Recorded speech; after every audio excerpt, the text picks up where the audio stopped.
Hello and welcome to another informative and exciting episode of Get It Right. This is where we give you information that will help you as a farmer take your agribusiness to a notch higher. On today's episode, we will be discussing about contract farming.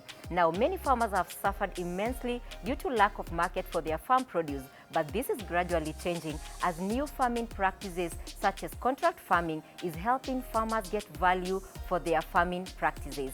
To help us understand more about contract farming is an expert and a contract farmer as well, by name Daniel. Daniel, welcome to the show. Thank you. Thank you so much, Susan. Tell us more about yourself. My name is Daniel Sinket from Namelok Estate Farm. I do farming in Kitengela. Initially I was a teacher, but something pushed me to be a farmer. And as I continue doing that, I got some contracts to plant some produce for some farms. So for how long were you a teacher? I started teaching in 1986. 1986. Then I resigned in 2010, May. And what would you say really inspired you to quit teaching to farming? Farming is an open field where you're free to do as you want. There is a potential of somebody growing, you can pay yourself well. It's not like teaching where your salary is determined. And so that pushed me to go to farming. So we are talking about contract farming today, and this is being seen as one of the best thing that happened to farmers, and especially the fact that it gives an assurance to a ready market. Maybe you can help us understand more about contract farming. Contract farming can be defined differently. There are so many definitions of contract farming. But I can say contract farming basically involves or it's an agreement between two people. That is the producer of farm produce and the buyer, or somebody who's going to sell, who has the market. So that is what's called contract farming. So the person who really wants to get something from you has to identify or has to tell you the qualities and the quantities of the produce and specify the crop that he wants. So you kind of produce depending on what you agree together. So that's called contract farming. What comes first? Is it the investor that approaches the farmer, or is it the farmers that approaches the investors? In many times, it is the person with the market that approaches the farmer. It's not easily for the farmer to go approach somebody to produce something for him because they do not know the market. But you see, it is the market that comes first and then they come to the farmer. So it's normally the buyer who approaches the farmer to agree to produce certain produce for him.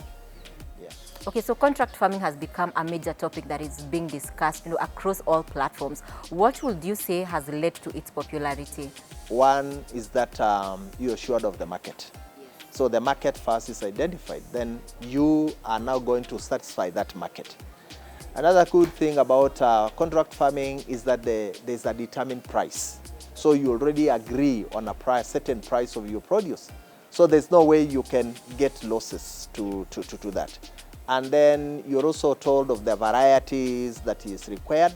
So you don't just go buying or producing haphazardly. No, but you produce depending with the market, depending with the tastes of the person who wants it. So the quantity, the quality, the price, all that is discussed in a contract. And so you produce according to the requirement of the person to buy from you.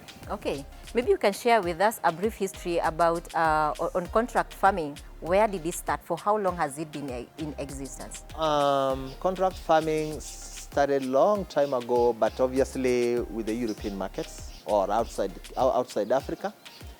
And it slowly came to Africa because I believe with the way the world is going, every person wants to get the best produce from the very reliable sources.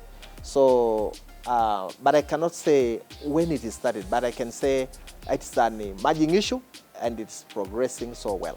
Okay.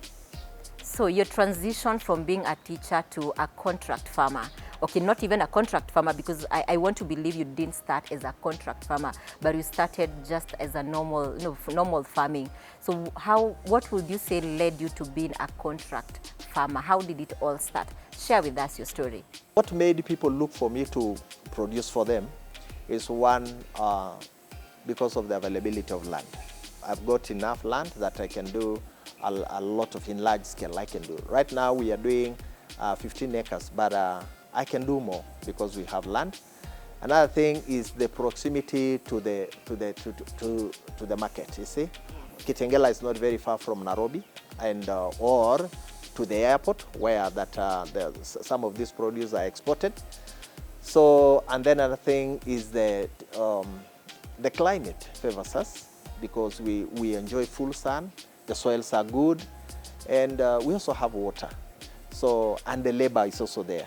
So that made so many people come to us to sign some contract for us to produce goods for them. Mm-hmm. And what are some of these crops that you started farming that maybe got the attention from interested parties, interested investors? Okay, when I left teaching, the first thing I did was tomatoes, and then just the normal produce for the local market, the normal tomatoes, and they were not even F1. And then we went skuma wiki, we did skuma wiki, that the normal vegetables, cabbages, then we did maize, then we did so many. Then we went further to greenhouses. So that really motivated me. And because of that, some people saw it and they approached me now to do the contract farming with some big companies. So you have pointed out a few things that made you favorable for contract farming. Perhaps what really qualifies one to be a contract farmer? The contract farming is open, it's possible for every person that has interest. But obviously, the other thing that you could have interest, but you don't have land. You could have interest, but you don't have water. You could have interest, but you're far away, you are not accessible, you know? So roads are also very important, and labor is also very important. So those are things that promoted me, that made me to be chosen as one of the person who can do the contract farming. Yeah. And is the size of land a factor to be considered, or is it the quality of production?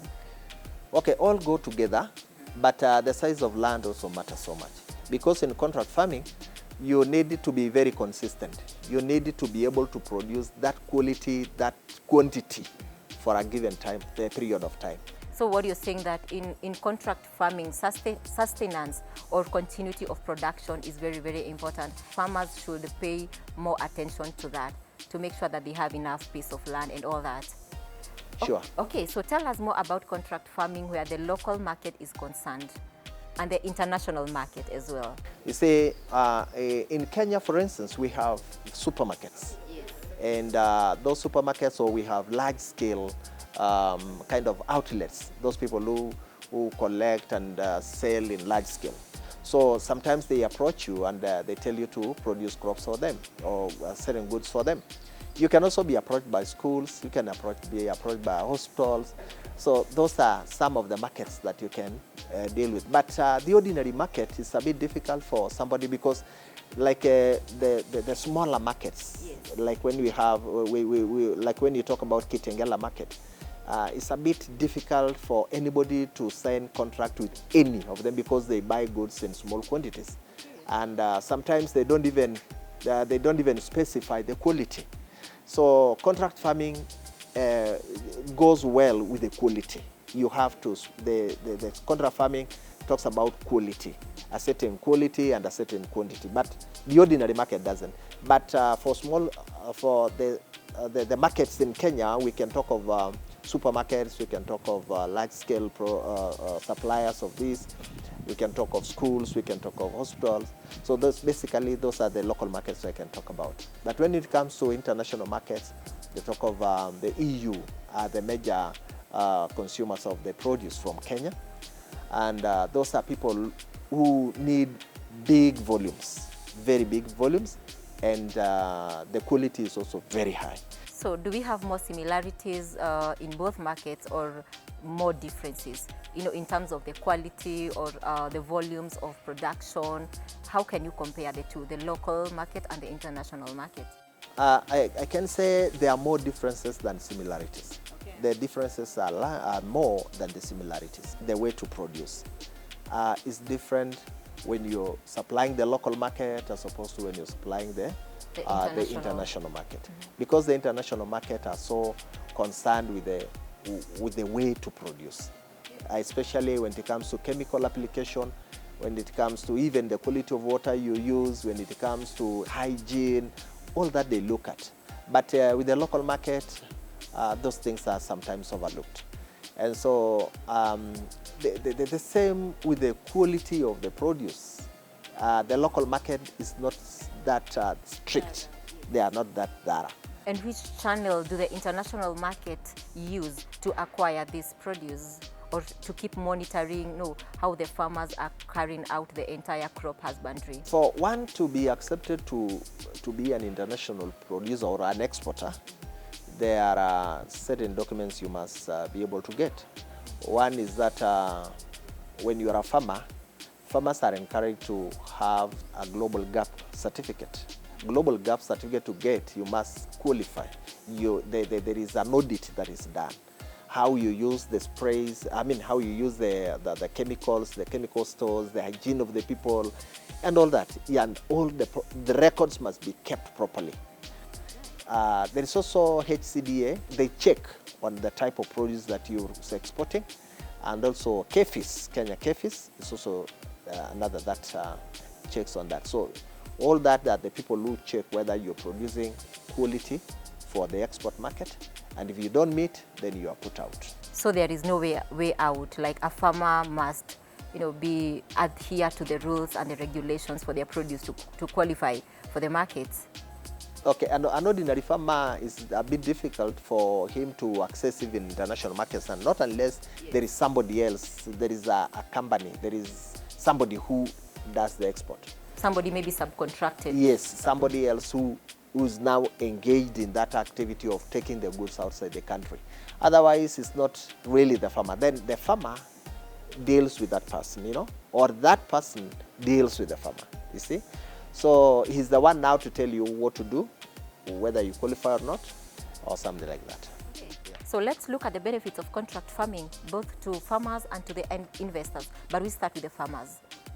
Now, the contract farming for the farmer has a lot of advantages. In that one,